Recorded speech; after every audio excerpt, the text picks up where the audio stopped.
મારું નામ છે તડવી યોગેશભાઈ ગોપાલભાઈ, ગામ વડાજ.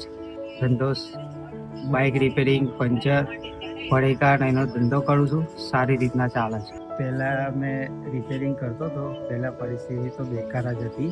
પહેલાં કોઈ બાઇક બગડે એટલે ફોન આવે મારા ઉપર, તો પછી ને મને બોલાવે કે બાઇક બગડી ગઈ છે તો રિપેરિંગ કરવા આવો યોગેશભાઈ.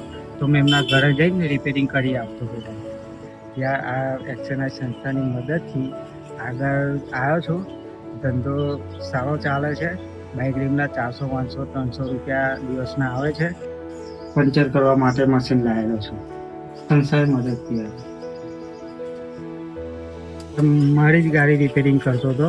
પછી ધીરે ધીરે શીખી ગયો. પછી બીજા કોઈક રિપેરિંગ કરાવવા તેને કરી આપતો હતો. પછી પંચરનું રિપેરિંગનું શીખી ગયો, બાઇકનું શીખી ગયો, બધું આખી ગાડીનું શીખી ગયો હતો.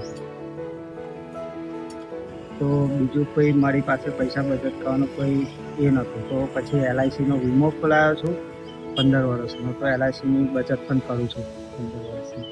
રોજના 50 રૂપિયા આપું છું. तो पहले तो क्लास आवर्स का आया है तो मेरे पास पैसा नहीं था, तो संस्था की मदद से धीरे धीरे मैं पैसा बचत करके प्लास्टर अभी करवाया. अभी 2-3 दिन हुआ. આગળ કામ આગળ મોટું કરવાનું છે. બાઇક કા वो गाड़ी सर्विस वो ધોવાનું ચાલુ કરું. તો ટાંકી લાવી છે, મોટર લાવવાની છે મારે. જો પ્લાનિંગ છે મારું આગળ વધવા માટે.